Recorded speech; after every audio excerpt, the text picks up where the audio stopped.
Welcome to Stretford Paddock. I'm Joe. I'm joined by Stephen Howson. After Manchester United have come from 2 goals down to beat Southampton 3-2. What'd you make of that? Banging. I think we pretty much scored on all of the points I was saying in the preview as well. Like, I reckon if we score now, we've got a chance.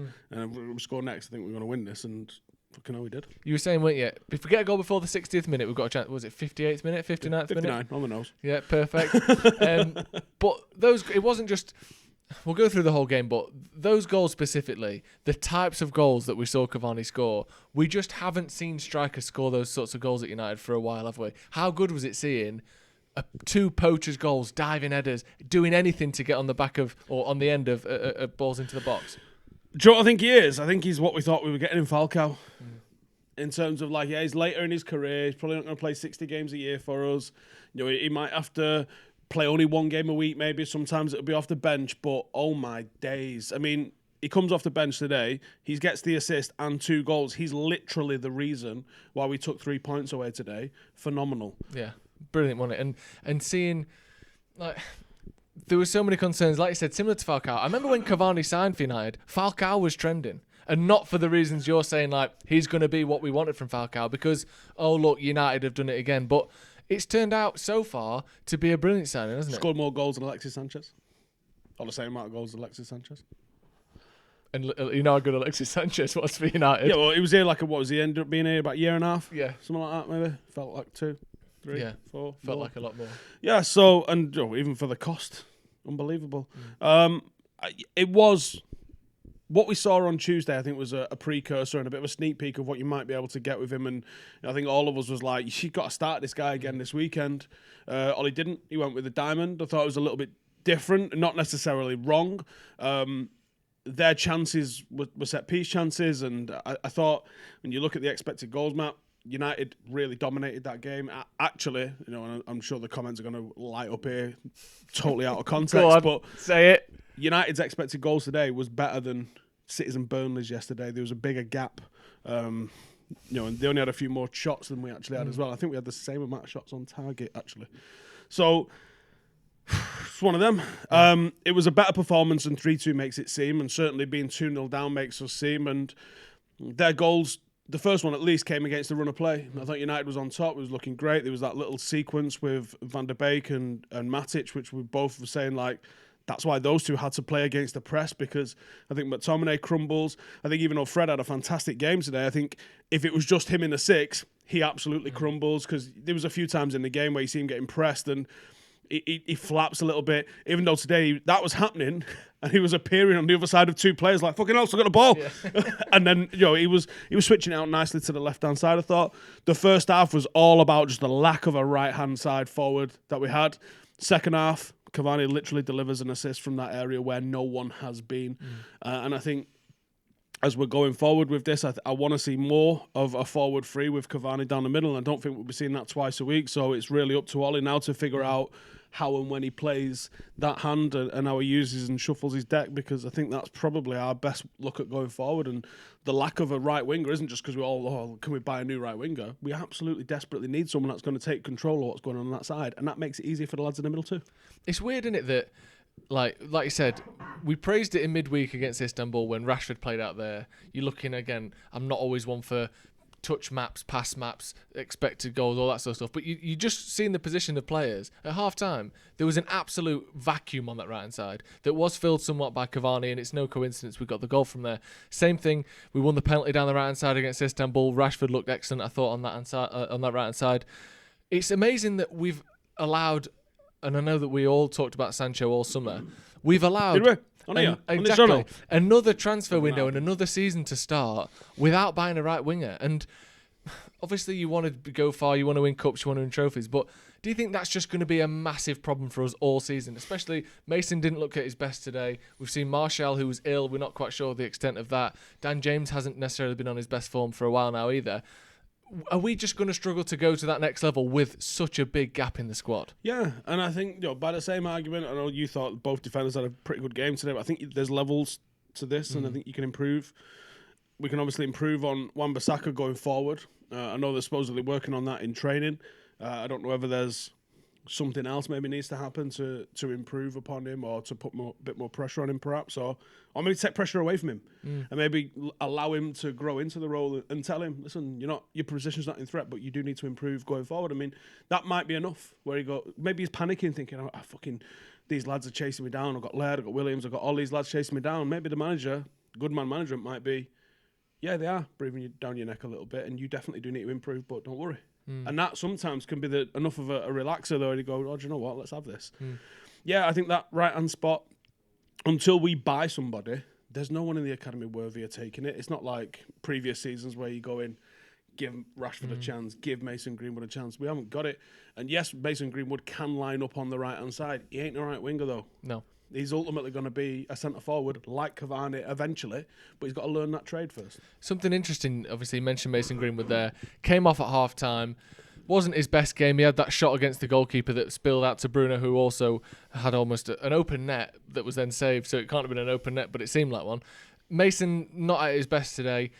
He came off, Ollie making an uncharacteristic half-time substitution. So often we've said, 80th, why are we waiting so late, 70th, 80th minute before we make the sub? Not necessarily bravery, because that's what managers have to do, but the thought and the confidence to go, you know what, I'm changing this at half-time. I'm not going to wait till the 65th, 70th minute. Do you think Ollie deserves a bit of credit for that? Absolutely, yeah. If you're going to absolutely destroy the guy because he's not making subs, and this is something that happened last season, and this is something where when he's looking at, I've got Pereira and Lingard I can bring on. The fucking hell. Yeah. Last season, he didn't have Cavani on the bench. Last season, who did we bring on the other day? Pogba, right? He's not had Pogba and Cavani and Van der Beek on the bench. He's not had that. He's had your likes of your Lingard and your likes of occasionally Williams or someone like that to bring on the bench. And you're not looking at them going, oh yeah, he'll definitely, prime Messi, change the game, not a problem, off you pop. He's not had that. Whereas now he's got those capabilities. If you look at how he played at Mulder, he would make a half-time substitution about every third or fourth game. He'd make it pretty often. So I never thought it was an issue with him. Now, I do think he is cult of Fergie, and I think he takes everything Fergie says as gospel, and Fergie's quite rightly too. Yeah, I guess. 70 minutes is the time that you make substitutions, so I was always going, 70 minutes is the time you make substitutions. And at times that you've wanted him to make a change, but perhaps he's not had the tools on, maybe we've got a different... He also might know that I've got Tony Marshall on the bench, but he's got a groin strain. So we're going to just fucking put Tony on, and he's like, well, he's on the bench, but I ain't bringing him on unless it's really desperate because, potentially knock-on effects and this, that, and other. But, yeah, he had Cavani, and he was like, yeah, let's change this. And he did. And clearly, it was the one. I don't think, like I said, I wouldn't mind keeping Mason on, but I definitely wanted Cavani on. I would probably have flipped a midfielder for him and really pushed for it. But at the end of the day, he got the 3 points, and we got 3 goals. And the chances that... If you look at how often teams come from 2-0 down away from home, it's almost never. That's an incredible comeback. It is, and you mentioned there about the subs. I've not got the Rona, by the way. I've just had chips. He's had fish and chips, and he's got a bit of a fatty deposit. You mentioned there about the subs. You almost forget that we had to take De Gea off due to injury. We don't know the extent of that. We had to take Tellez off seemingly due to injury, but it was never... the Cavani sub did it. That changed the game. And, let's say it was 2-2 and, no one would say, oh, he wasted his subs or he didn't have other options. But he only had one sub that he could make. I know he didn't know that at the time. From the hour, from half-time onwards. Yeah, but as that happened, he swapped Cavani over. That was the only chance he was allowed to make because the other two were taken away from him. It was the perfect decision, wasn't it? And going forward then to the PSG game, you were saying about you don't think Cavani can play twice in a week.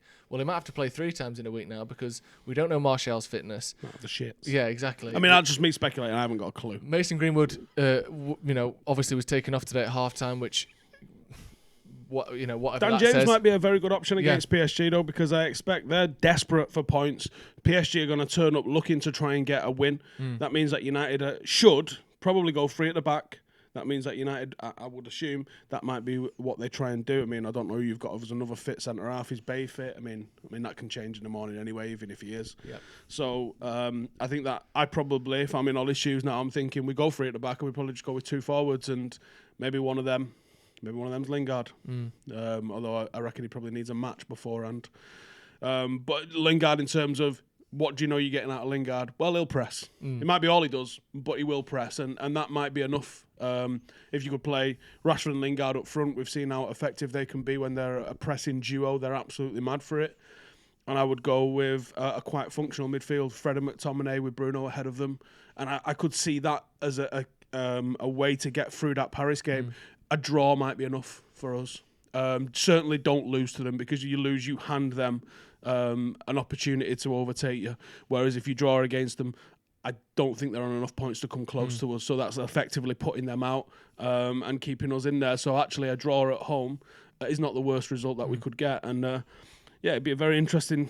It's going to be a very interesting see how this goes down, I think. We saw a couple of injuries then before we go. We saw, again, De Gea banged his knee on the post. Maybe some sort of ankle issue there as well. Tellez obviously holding his groin. Left back's going to be a bit of a tricky spot. We've got Brandon to come in. The likes of Fred, the likes of Bruno, the likes of Rashford, the likes of Wan-Bissaka are playing every single game for Manchester United. And Rashford's injured. Exactly. Are you a little bit concerned that whilst we're rotating in a little bit here where we can, if these players are playing, something like 15 games from the start of December to the end of December, something ludicrous, are you worried more injuries are on the way? This is where you hope that Pogba can come in. You can move Van der Beek a little bit further forward, or you can even move Pogba a little bit further forward, and you can give Bruno the night off. Matic is going to get the nights off because you've got Fred, you've got McTominay, you've got players that can come in and take his role. You've even got Fosu Mensah. And it, depending on the game, depending on the circumstances, if we get 2 or 3 goals to the good, come and take a seat. Timbo, go and just finish this game off for us. He's more than capable of doing that. Although, I wouldn't want to potentially see him start against Paris. But he's thrown him in at mad times this year. That might not be the worst idea ever. Put Timbo in as a 6 and just fucking get after him, son. Yeah, there's players that need rest that are going to struggle to get them. I think Marcus is definitely one. He's playing through injury again with his shoulder. That's why he didn't go to England duty. How and when he gets over that, I don't know. Bruno, there was rumours that he was rough in the warm-up. I don't want to see him dragged through, because I think we'd really struggle on the back end of that. The stats are out there. Yes, he got another goal again today from 12 yards out. It wasn't a penalty. That wasn't a penalty, but it was from the spot. But he's also creating the most chances in the league. So you can't just say, well, he's just a penalty merchant, because it's just factually incorrect. But if he does get run into the ground or he's out for an extended period of time, I don't know if we can replace that. There's a bit of shakiness at centre half. Lindelof, Solskjær mentioned in a press conference a couple of weeks ago. His back's rough. Don't know if he'll play. He's played every game since. Yeah, it can't be that bad. Or are we in the shit and he's jabbed up? We've got no Tuanzebe next week for it because he's suspended. These are things that we've got to try and manage, and this is where Ollie's going to really earn his coin. And if he manages to navigate these in the circumstances, he'll have done a very good job. And before we go then, Edinson Cavani. Fucking top. Absolutely top. What can we expect from him for the rest of the season? Are you thinking fighting for that first team position? Are you thinking 10 goals? What's a successful season from Cavani from where we are at now? I wonder if what he'll do is...